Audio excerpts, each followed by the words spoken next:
today we got to overview the fish, the kitchen, and bring all the food into the fridge. Yeah, that's it.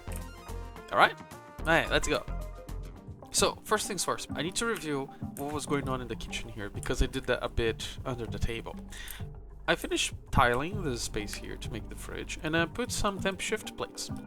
I have a pipe with some naphtha roiling around this thermal aqua turner that's set up to set it to negative 30 degrees. The reason why I have this temp shift plate here is just to add a lot of mass to the fridge. You see, more mass a space has, harder is for its temperature to move, because it's like an ocean, right? If you have a drop that drops in the ocean will just swallow the drop and make the drop to be whatever temperature is supposed to the ocean be, because the mass of the drop is so tiny in comparison to the ocean that it really doesn't matter if the drop is like super hot or super cold, the ocean would just overwhelm it, right? The same thing that's going on here. The temp shift plate has 800 kilograms and the background tiles have 100, so this adds mass to this space here that as slowly as I cool down this environment, not just the gas around, but also the tiles in the floor and the temp shift plates in the back become very cold. And then as I add more food, then it becomes really hard for this tiny amount of food that I just added at high temperatures to sway the fridge temperature, because there's so much mass here and it's so cold that each food would just cause a tiny dent in the average temperature of the entire fridge. And why this box? Why am I making this box? Why am I calling this the fridge? If you click on any food, you can see that they have different target temperatures they can be at to become deep freeze and sterile. So sterile is if they are on carbon dioxide or chlorine. That means that they're going to slow the decay rate depending on a factor that I don't know exactly how much it is. Then when you look at deep freeze, a food, if it's about 4 degrees, it's going to spoil faster, and then there is another temperature that's going to become refrigerated, and then if you go below 18 degrees, it becomes deep freeze, sustaining its survival for a long while. If you get both deep freeze and sterile atmosphere, the food lasts forever. Right? So the idea is that every single scrap of food that we make in our base, we should be putting inside this ice chamber so we can accumulate that forever. And if we have a hiccup, like for example our farm stopped working, something like that, then we have thousands and thousands and thousands of kilocalories that we can just use before we can solve the problem, instead of having our food spoiling from time to time and then like just losing whatever we have produced, right? So that's the irony out we're going to do today. We have a lot of food in these fridges here. They all should be removed to move into the fridge. There's no reason to have this kitchen here anymore. We have now a conveyor receptacle to serve as the egg cracking space. In case you don't know, if an egg goes to a box, like for example this box here, see there's several eggs, they will slowly lose viability, and when it goes to 0, the egg cracks automatically. So instead of actually having the duplicants to go into an egg cracking place and then cracking the egg and then we can get the egg out of it, we can just actually put inside a chest and wait for how long it takes for the egg to crack by itself. Just a tiny addendum here is that the reason why I'm using that cracking here is because I'm not really sure if the shine bug egg needs to be cracked in this machine or needs to be cracked inside a box to crack, right? I might need to do that experiment to make sure what's up and how that works, but so far this is also like such a tiny minor thing, I am not really worried about this anyway. So we're going to like destroy these boxes, destroy this kitchen, destroy this thing, bring this rail all over into the kitchen. Then we're going to try to move as much food as we can into the fridge, and then they will get the food back into the kitchen. We could try to automate this process by putting like an arm here and then setting up a way for the arm to just like move food outside. Just like if the arm is in this place, there's like a tile here that shines. Like maybe I could do something like that, so I have access to just like toss the food outside the fridge, while this arm here will toss food inside the fridge. But before I even get to decide that, I need to move all the food here. Alright. Oh yeah, let's start. Okay, first things first, let's destroy everything. We don't need these anymore, we don't need these anymore. Also, you don't need these anymore, you don't need these anymore, and you don't need these rails anymore.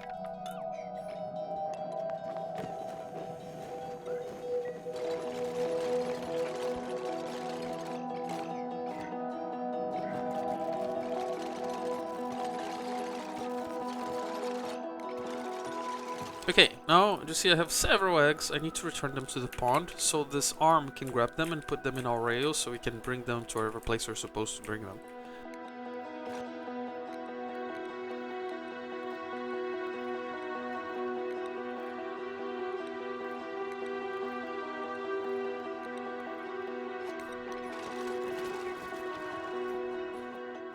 Okay, time to bring the rail back into the kitchen.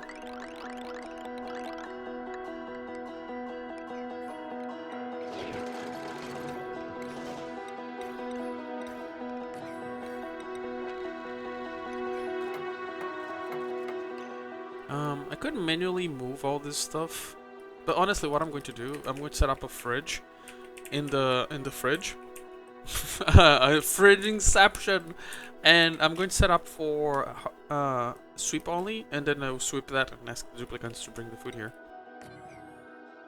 One thing that's important to say is that I still need some more naphtha to finish this loop properly. You can see like there's some gaps in it. That's why this machine is here, so I can actually keep like delivering naphtha to this loop until this loop's completely fulfilled. So no medicines, and okay, let's just everyone please come back here and collect this goods. Collect the goods. Oh, see, with the receptacle built, then all the eggs are going to slowly travel into our kitchen, and they're going to live inside that receptacle until they crack by themselves. Bye, eggies. You could put them riling on a rail forever. They are losing sustainability. Sustainability, what's the name again? They're losing the thing that will make them break from time to time. Viability. Sustainability. Oh. Now I'll drop all this food in the ground and then ask them to go get more food. Yeah, you see here, if you hover the mouse on top of stale, you can see that it has 0% change of staleness per cycle because 0% from frozen and 0% from sterile atmosphere.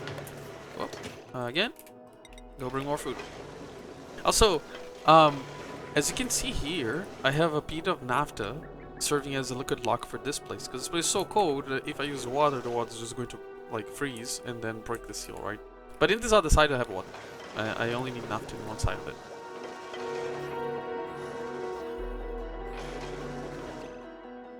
Is that all of it? Oh, that's all of it. Alright.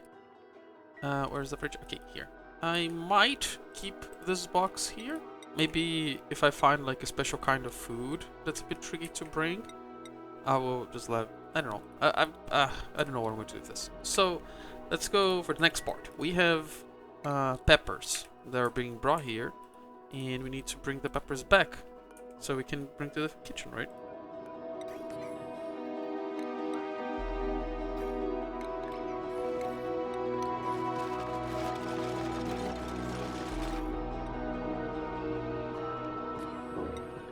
Alright, so this box will receive all the peppers that these people harvest here, and I'm going to move the peppers all the way back into the fridge. Maybe from here.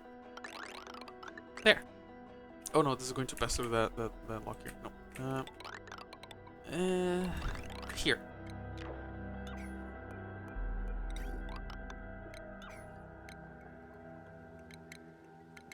Different foods have different freezing points. That's an important thing to know.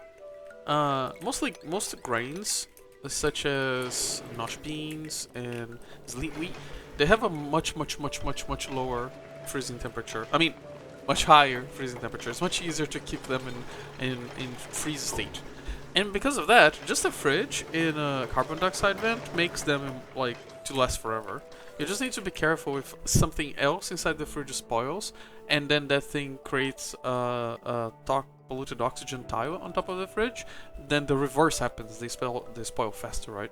Which is one of the problems in this asteroid, given that in the beginning there was so much polluted oxygen everywhere, the food would spoil almost immediately. The fuck's going on with this guy? Okay. So there. This arm and this arm are going to both deposit the peppers into this box here, and this box is going to move the peppers into the container. Alright, next thing we need to do. Is there any other food we can... Okay, there's this place here with food we can harvest. I'm actually going to change this farm just a bit. Oh! Accident. Accident happened. No. No. Accident averted. I'll move this just one tile up. Yep. So I can have access to build auto sweepers that can collect the food. I should have thought of that before.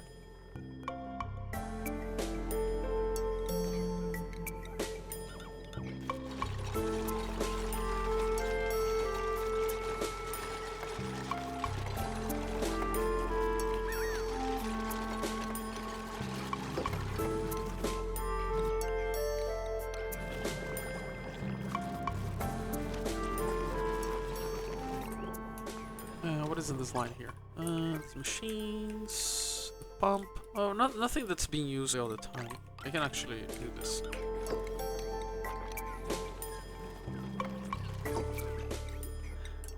So I have to put like one box in here and a box in here.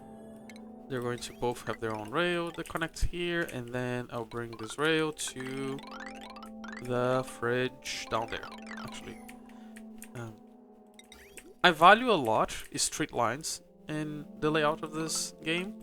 It's much easier to manipulate things when they're all like in a straight line than different than when they're like on like all jagged paths that go all around. So if I can just go straight down, actually even like this, if I could just do this, straight down, straight forward, and then just drop here, you know, that would be better. Because the more curves you have in the middle of the base, the harder it is for you to move many pipes and whatnot around it. But in this case, I don't want to go outside, so I will not follow my rule. Actually, I will. I will follow here, and they're as straight as they can be. There. Yeah, I could actually do something. Yeah, here's the thing. I don't like using this conveyor bridge because it was 400 iron, and I could just try to make something like this and up, right? But I know what I'm complaining. This is actually a good solution. Here, I have to use a bridge though. 400 iron. Metal. I mean cobalt. I'm using cobalt. I'm using iron. I'm avoiding using iron so I can use iron to make steel. Iron is very valuable because of it. Also, it's worth to use the steel more than iron because you use 70 iron to make 100 steel, so you're getting like 30% more iron out of it. But we need to have a way to make a lot of lime, and we don't have that yet. But we are going to have that at some point.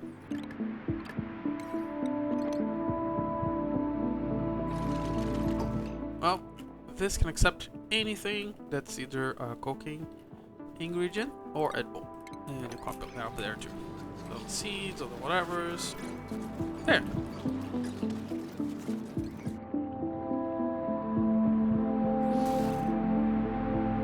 Okay, is there any more food you can get access from or to or within or whatever? We could get the meat from the Dracos. Yeah, I know what, I don't care about that one. I'm going to actually set up this guy to have have meat. So if creatures die somewhere, then they can always come here and put in this box here. Well, on this side, we can do roast grub nut. I don't want to make grub preserve. I want to actually keep my sugar so I can build rockets with it. And I guess that's that. There. The food has been contained, which is good. Now we don't need to worry about that anymore. Oh, also, like, there's an omelette here. Bring the omelette to the freezing place, please. Another thing that's interesting to know is that foods have different spoiling time. Usually more refined the food is, faster it spoils. So it actually pays off to keep the food as like some previous form before you transform into something else, right? But when you have a nice box like this, then the food problem is kind of gone because you accumulate every single scrap of food all the time, and slowly you start accumulating a lot, right? Think like this: if I have a farm. So my farms usually when I plant them to feed all my people plus one. Right now, specifically speaking, I haven't really planned that. I just create a space and then I put how many seeds I wanted, which is bad because it could be more seeds than I need or less seeds than I need. I haven't done that because we have a lot of Pacu, and I know the Pacu generates so much food that I usually don't need to worry about how much food I'm making. The Pacus are going to make more than I could ever dream of, right? But usually I know, I look at the base. I want a base of 30 people, and then I make a farm that feeds 30 people. 31 people.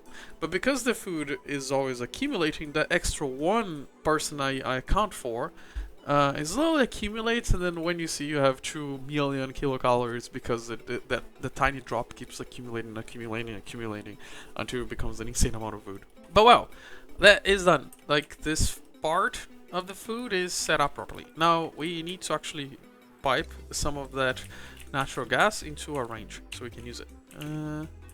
Natural gas, it's up here. The question is, should I use insulated gas pipes through it? I think so, right? I'm going to actually use normal gas pipes. Normal, I mean, I'm going to use Ignis. And so then the gas range is here. And go down.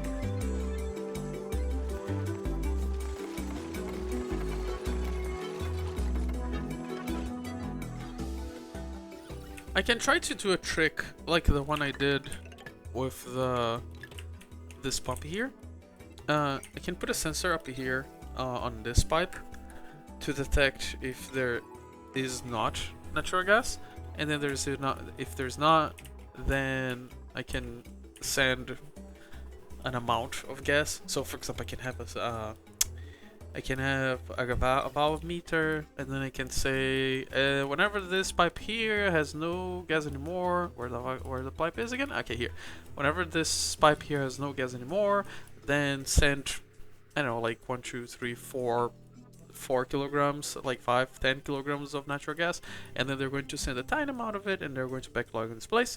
And then because there is no gas stopped in these pipes, they're not going to be warming this pipe consistently forever, which will slowly warm the base. You know, like it saves a slight amount on heating. I don't know if it's worth to do it. My worry is because like the gas I'm moving is like 125 degrees at minimum, and it could be more than that. And I'm not using ceramics to really like seal the heat inside of it. Should I do that? Yeah, you know what? Let's try. If it doesn't work, then we just connect forward. But then we need to make a meter valve probably here. Meter valve. There.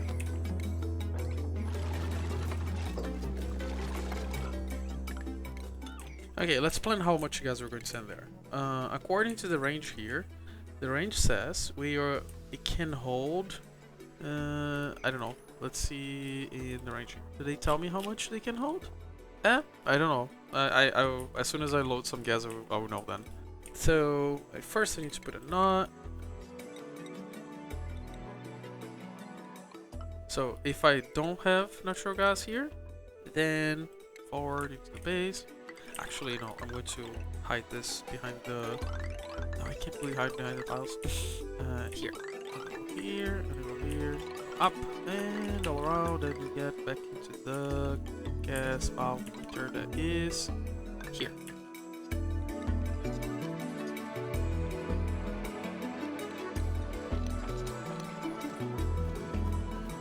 Let's start with, how about 10 kilograms?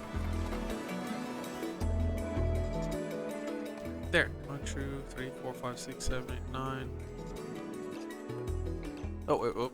No! Stop! I forgot to finish the system. Alright, so now I just need to finish this part, right? Finish this. Let me destroy.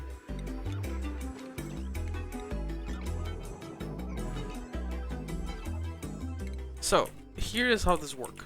When there is no natural gas here, this thing will turn on, but will stay on, which is bad. We need just to like flip and then send a signal to reset, right?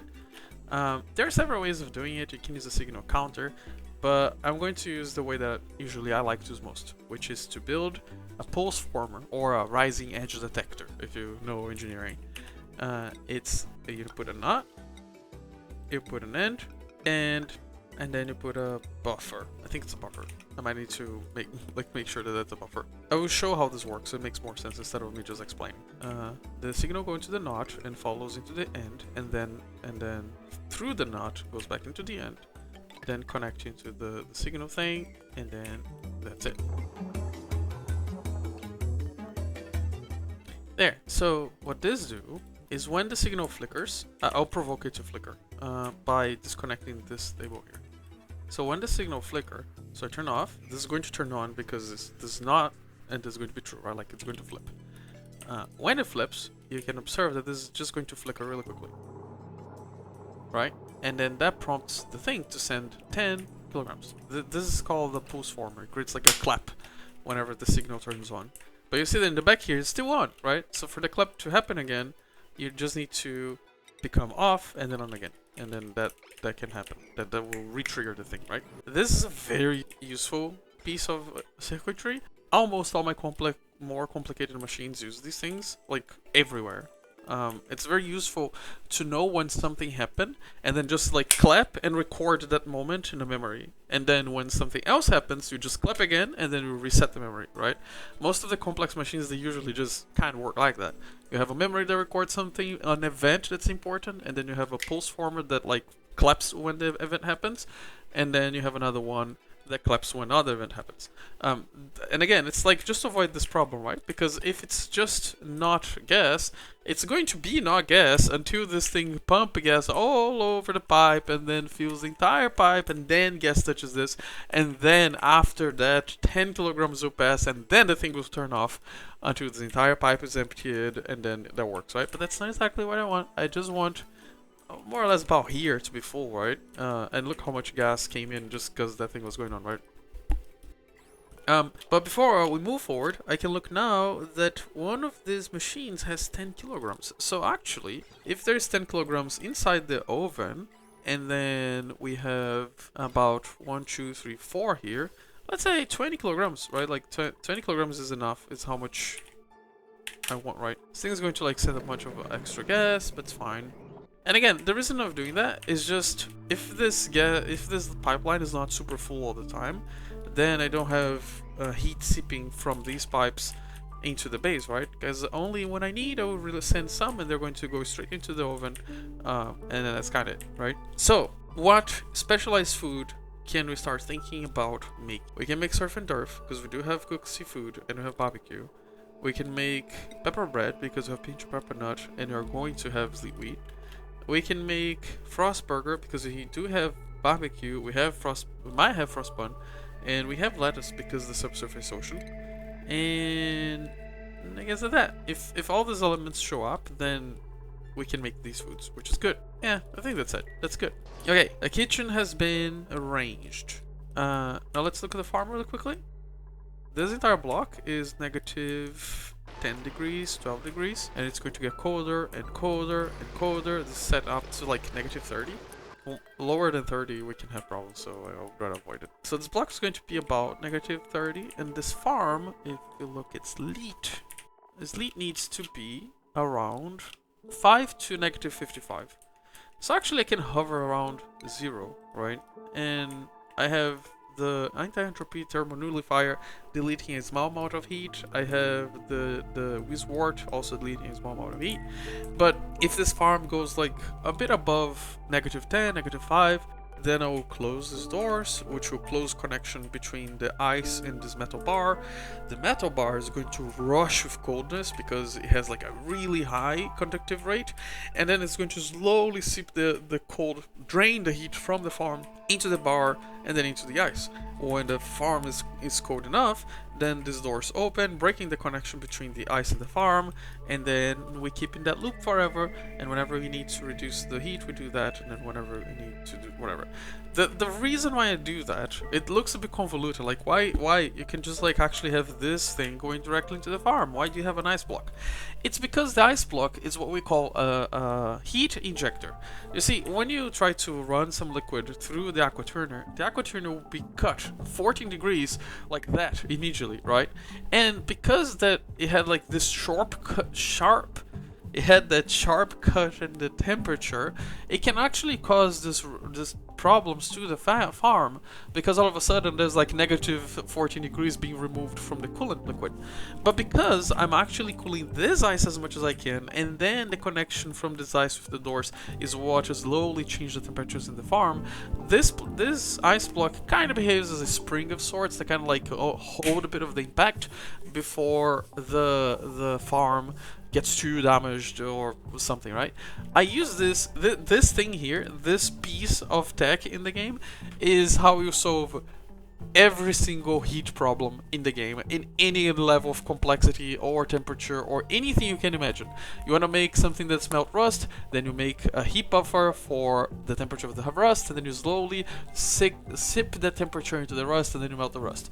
Do you want to make something that cooks algae into dirt, then you make a heat battery that holds an energy that has about... It's always like that.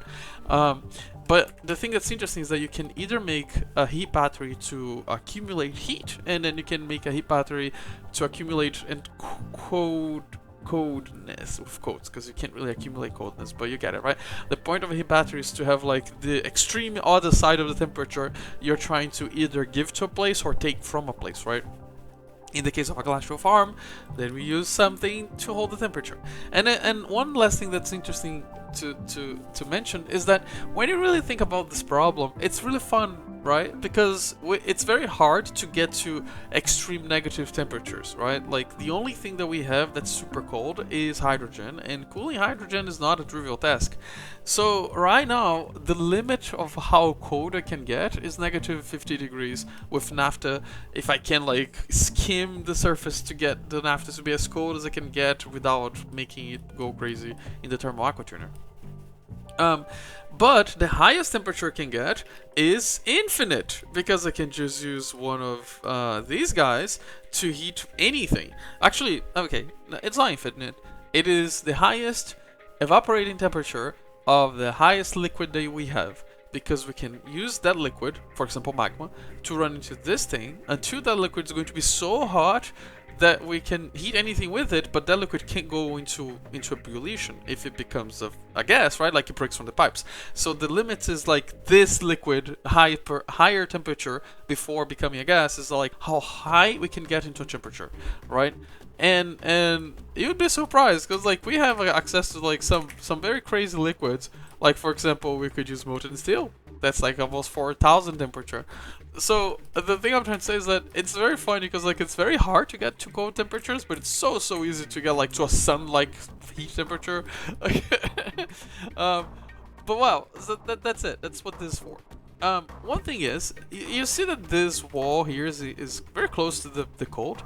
We could eventually, if we want, transform this into like a cold range. We could just put a door here, and then a metal bar that goes all across this place here and touching the floor, right? And then this essentially will become another glacial space, right? We can put Rexes here, we can put like Dartles right here, anything really, right?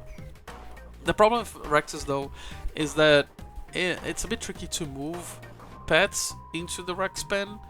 Sometimes the duplicants just drop them in the hatch here, and then when you see there's like a bunch of pets walking all over the place. And then this makes this pen a bit bad for Rexes, unless if you use a transit tube that goes from another pen into this one, and then they just like straight up like come with the pet into the transit tube, and this entire thing is closed, and the only way to get here is like through another space, right? But that's for the future. We might actually wrench Rexes, because we have this. It might be useful for us to geotune the acoustic vent, which means that we are going to need a lot of bleach, which means that we might need a way to make bleach. So either you're going to use the bleach hopper, which is this machine here, but this machine uses gold, and we don't have gold, or we can use Dartles and Rexes to produce all the bleach we need, and squeaky puffs. Hiccup is how we go about it. We don't need to do with this thing right now. We can actually do something else and then come back to the coasting vent. Tomorrow we have to set up the natural gas generators. Also the fertilizer making machines. They're very close to each other, since the fertilizer machine makes natural gas and the natural gas generators use natural gas, and they're all close to the Dracos and whatnot. So we're going to clump everything in the same video. It's going to be fun. So yeah, have a nice day and see you tomorrow.